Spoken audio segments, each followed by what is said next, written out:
नमस्कार दर्शक मित्रों, आज मैं आपको वास्तु और फेंग शुई के बीच में क्या फ़र्क है और क्या समतल है वो मैं आपको बताने जा रहा हूँ।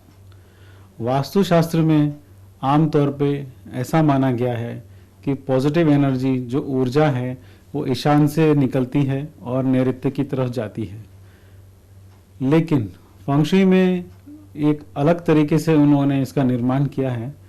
उन लोगों ने एक ही सवाल किया कि अगर भगवान ने 10 दिशाएं बनाई हैं तो ऊर्जा 10 दिशाओं से आनी चाहिए, एक दिशा से नहीं आनी चाहिए।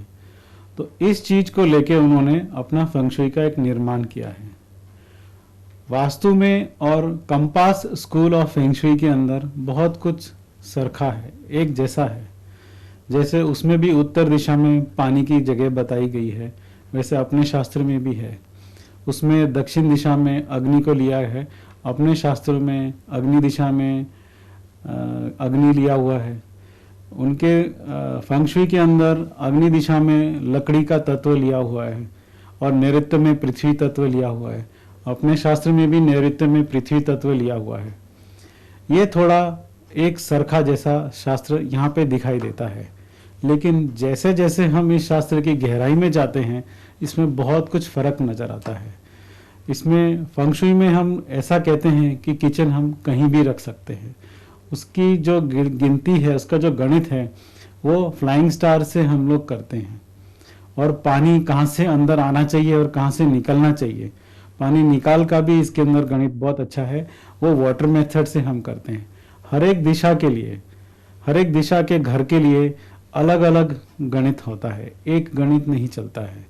इस तरह से उन्होंने जो 8 दिशाओं का भाग किया है वो 8 दिशाओं को फिर से 3-3 दिशा ईच, मतलब एक एक का टोटल 24 दिशाओं का उन्होंने उसका भाग किया है। वह हर एक दिशा का अलग अलग गणित होता है। एक बात मैं और बता देता हूँ आपको कि कई लोग किताब पढ़ पढ़ के ये अग्नि कोने में ये रख दीजिए और इसको ऐसा रख दीजिए क्योंकि वास्तु में और इसमें सेम है, वो गलत है। अगर आपका पश्चिम का घर है और आपने अग्नि दिशा में लकड़ी का पेड़ या कुछ प्लांट रख दिया तो आपको तकलीफें शुरू हो सकती हैं। इसलिए बहुत ध्यान से मैं आपको एक बताना चाहता हूँ कि हर एक चीज़ का उपयोग आप ध्यान से और सोच के करिए। डायरेक्टली किसी ने कह दिया या किसी किताब में आपने पढ़ लिया वो आप मत करिए।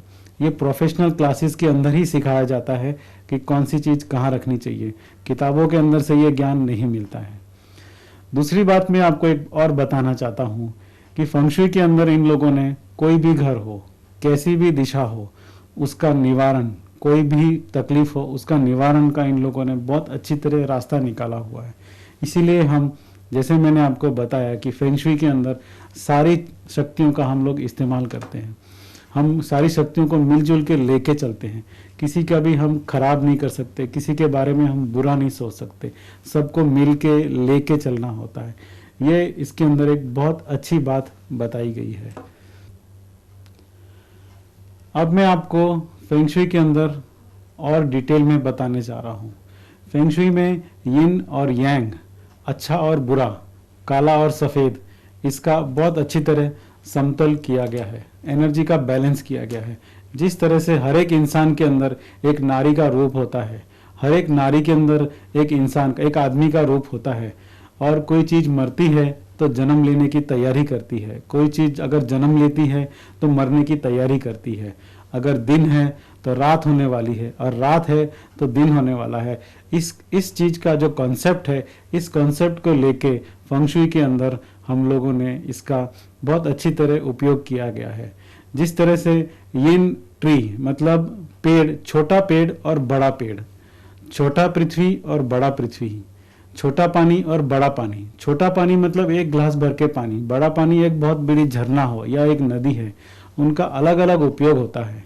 ये एक यिंग और यांग का कॉन्सेप्ट है। इस कॉन्सेप्ट को लेके फेंग शुई के अंदर हम लोग रेमेडीज और करेक्शंस करते हैं। नमस्कार।